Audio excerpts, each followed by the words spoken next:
in the interest of some grand compromise, would you be amenable to some sort of income minimum? And if so, what would be your conditions for establishing that minimum? What would be your conditions for establishing that as a compromise? If you agree with that, perhaps you don't. Well, maybe I do. I find, my colleague at AEI, Charles Murray, had a book come out several years ago that was woefully underread, called "In Our Hands: A Plan to Replace the Welfare State." And Charles's argument, which I don't think I bought when I first read the book, but as years go on, I think I buy it more and more, basically said, look, we in the wealthy West have made our peace with a welfare state of some kind, and even the most Hayekian of us could say, well, there's a role for some sort of welfare state. The question then becomes, what should that welfare state be, and what should it do? What we've had happen in the United States and in a lot of welfare state democracies is a kind of haphazard welfare state that's emerged over time in response to perceived needs. So you have the creation of Social Security, or the creation of Medicare, and the creation of Medicaid, and all the programs that are designed to help the poor. These programs don't really work very well. They're threatening to bankrupt the country, but it doesn't mean that we're going to get rid of them. So then the question is, what do you do? And Charles basically argues that everybody be given basically a minimum income every year, and then your duties to people, your sort of societal political duties, are then discharged. They can do what they want with the money. It's not up to us to then worry about it. But then you say, look, everybody has a basic level of their needs met, and after that, people should be free to live their lives as they see fit.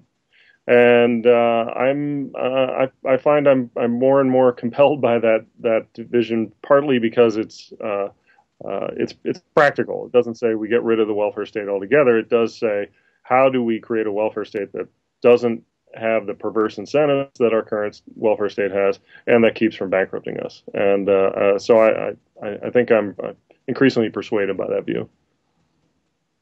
I remember when, I think the book is called "In Our Hands." I remember when that book came out, and I found it compelling, not because I thought it was some sort of great principled radical free market argument, but because it seemed to me, as you said, to be practical, something that would be implementable, but it also accepts some of the more Rawlsian notions about, that the poorest people in society be helped in the interest of some abstract social justice. It is a way to preserve the market mechanism and sort of depoliticize the welfare state, and as you say, mitigate some of the perverse effects. I do think there would probably still be perverse effects in the sense that when you pay people anything to stay at their station, it is an incentive, but certainly eliminate many of the perverse effects we see today with the status quo. Now let me go back. Oh, sorry. Go ahead. Yeah, just one thing again I think is interesting about it, and that was interesting about that book was I don't think Charles said this, but this is my interpretation of it. It is to some extent an exercise in bluff calling on the part of the political left. Because it basically says, look, if you're really serious about helping the poor, this is a very serious and very generous plan to do so. Explain to me why I'm wrong. And in the main, the left was very good at getting hives about any book that Charles Murray came out with, whether it was The Bell Curve or Losing Ground, books like this. And yet, with this book, they were sort of conspicuously silent. And what that tells me is that it confirms what I suspect, which is that the left, for all its talk about wanting to help the poor, is less interested in that than they are really in the pursuit of political power, and so the status quo welfare regime, even if it doesn't really work very well for the poor, certainly compared to an alternative, is preferable to them because it gives them power. This is I agree with you that there would still be some perverse incentives in place, but many fewer. but there would be much less room for political calculations and political manipulation. That is part of what's so attractive about it.